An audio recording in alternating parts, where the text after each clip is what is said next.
Hello there and welcome into Phoenix Municipal Stadium alongside Kaelen Jones. I'm Rob Werner for the SunDevilSource post-game recap for Arizona State baseball. So Kaelen, first game for Arizona State today of the doubleheader against Miami of Ohio. ASU wins 11-1 in 7 innings because of the 10-inning mercy rule. Boyd Vanderkoy was definitely the story in the game, going the complete 7 innings of the game. What did the freshman do so well in his debut today?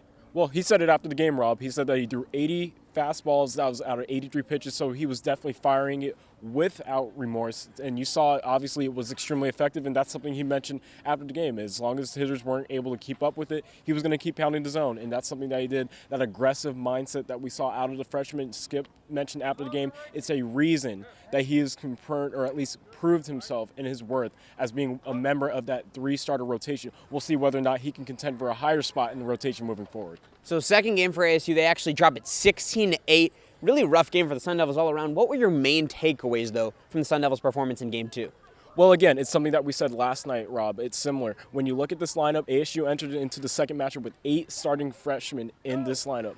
It was a really young team. It's a really young team that's been pressing, and I think that when you have a young team that's really inexperienced, there's that tendency to try to do a little bit too much, and that's something that Skip mentioned that his team did a little bit too much of over the weekend as a whole. You saw a lot of miscues both in the field that Skip thought was uncharacteristic of both Drew Swift, Carter Aldretti, Jeremy McEwen, and Alika Williams. So we'll see whether or not they can improve on that moving forward. But I think overall it was just a really big game of nerves. I think that you saw that they were trying to build off that first win and come into the second one to finish off the series, but they just fell up a little bit short against what was a pretty veteran unit in Miami, despite them not being considered one of the better teams in college baseball.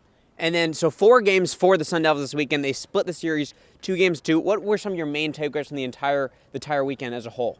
Well, it's just more of the same, really. Like, this is a young team. You expect them to see these ups and downs. We saw that in the field, there were a couple of spectacular plays. Like, we saw the potential Drew Swift turning double plays with Alika Williams. We saw Carter Aldretti make a couple of plays. And then we saw the top of the order, like we mentioned last night.